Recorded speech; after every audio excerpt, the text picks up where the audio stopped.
بسم اللہ الرحمن الرحیم۔ السلام علیکم محترم ناظرین، جیسا کہ ہم سب جانتے ہیں کہ متحدہ عرب امارات پہلے سے ہی مستقبل میں رہ رہا ہے۔ تکنیکی حل کے ساتھ جزیرہ نما عرب کے سخت ماحول سے لڑ رہے ہیں۔ تاہم کیا ڈوبتے ہوئے دبئی کی حاجت تصاویر سے پتہ چلتا ہے کہ کچھ غلط ہوا ہے۔ دنیا کے خشک ترین مقامات میں سے ایک اس ہفتے افراتفری میں ڈوب گیا کیونکہ صحرائی شہر میں شدید سیلاب آیا۔ موسلا دھار بارش نے پروازوں میں خلل ڈالا، گاڑیاں ڈوب گئیں اور شاہراہیں بلاک کر دیں کیونکہ بارش کا پانی شاپنگ مالز کی چھتوں سے بہہ گیا اور متحدہ عرب امارات میں کافی نقصان پہنچا۔ منگل کو 24 گھنٹے کی بارش کا حجم 75 سالوں میں ملک میں سب سے زیادہ تھا۔ متحدہ عرب امارات اور جزیرہ نما عرب میں کہیں اور بارشیں بہت کم ہوتی ہیں، جو عام طور پر گرمیوں کے مہینوں میں ہوا کا درجہ حرارت 50 ڈگری سینٹی گریڈ سے زیادہ ہونے کی خصوصیت ہے۔ دبئی اپنی اعلیٰ ٹیکنالوجی کے حل کے لیے اپنانے اور توسیع دینے کے لیے جانا جاتا ہے۔ شہر میں ایک بڑے پیمانے پر internet of things network, AI اور بلاک چین جیسے خلل ڈالنے والی ٹیکنالوجیز کو اپنانا اور روبوٹکس میں پیش رفت ہے، جو توانائی اور پانی کے استعمال کو بہتر بناتے ہیں اور عوامی خدمات کو بڑھانے میں مدد کرتی ہے۔ ملک کو اپنی ترقی کو برقرار رکھنے کے لیے اعلیٰ پانی کے وسائل کی شدید کمی کا سامنا ہے۔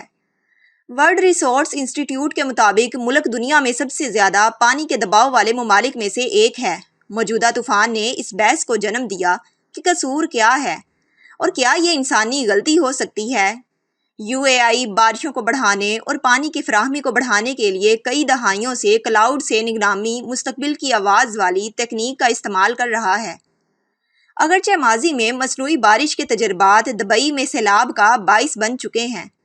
متحدہ عرب امارات کے موسمیاتی ایجنسی نے رائٹرز کو بتایا کہ موجودہ طوفان سے پہلے کلاؤڈ سیڈنگ کا کوئی عمل نہیں تھا اور ماہرین نے بارش کو انسانی وجہ سے ہونے والی ماحولیاتی تبدیلیوں کو قرار دیا۔ مستقبل قریب میں تکنیکی ترقی قدرتی ماحول کو تشکیل دیتی رہے گی۔ تو آئیے اس مستقبل کی تکنیک پر ایک نظر ڈالتے ہیں جو صحرا میں بارش لاتی ہے۔ کلاؤڈ سیڈنگ موسم کی تبدیلی کی ایک شکل ہے جو بارش یا برف کی مقدار کو بڑھانے یا اگلے دنوں میں ہونے والی بارش کو روکنے کی کوشش کرتی ہے۔ دنیا بھر کے سائنسدان 1940 کی دہائی سے اس ٹیکنالوجی پر تجربات کر رہے ہیں۔ مصنوعی بارش بادلوں میں سلور آیوڈائڈ، پوٹاشیم کلورائڈ اور سوڈیم کلورائڈ جیسے نمکیات کے انجیکشن کی وجہ سے ہوتی ہے۔ یا تو زمین پر موجود مشینری یا ڈرون کے ذریعے نمکیات بادلوں میں نمی کو یکجا کرنے کا کام کرتے ہیں، جو بعد میں برف کے کرسٹل میں تبدیل ہو جاتے ہیں، جو گرتے وقت پگھل جاتے ہیں اور بارش کا سبب بنتے ہیں۔ ایک اور تکنیک کم اونچائی پر اڑنے والے ڈرون سے بھرکی چارجرز کا استعمال کر رہی ہے۔ اس کے پیچھے سائنس یہ ہے کہ بادل کے اندر قطروں کے درمیان چارجرز کا فرق جتنا زیادہ ہوتا ہے، ان کی ایک دوسرے کی طرف کشش اتنی ہی مضبوط ہوتی جاتی ہے۔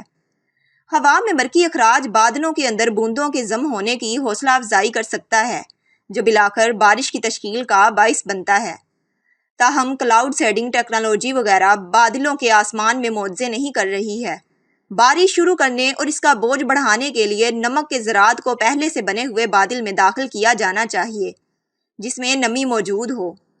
متحدہ عرب امارات کے موسمیات کی ایک ایجنسی مناسب بادلوں کو دیکھنے کے لیے آسمان کی مسلسل نگرانی کر رہی ہے اور پائلٹوں کو سیڈنگ مشن شروع کرنے کی ہدایت کر رہی ہے۔ احکام کلاؤڈ سیڈنگ آپریشن 4 گھنٹے تک جاری رہتا ہے، 5-6 بادلوں کو نشانہ بناتا ہے اور اس کی رقم تقریباً $3000 ہوگی۔ کلاؤڈ سیڈنگ متنازع رہی ہے کیونکہ چھڑکنے والے ذرات فضا میں مائکرو آلودگی کی مقداروں کو بڑھاتے ہیں، جو بالآخر انسانوں میں سانس کی بیماریوں کا باعث بن سکتے ہیں۔ نیز متحدہ عرب امارات کے شہریوں کا بنیادی ڈھانچہ شدید بارشوں کے لیے موزوں نہیں ہے۔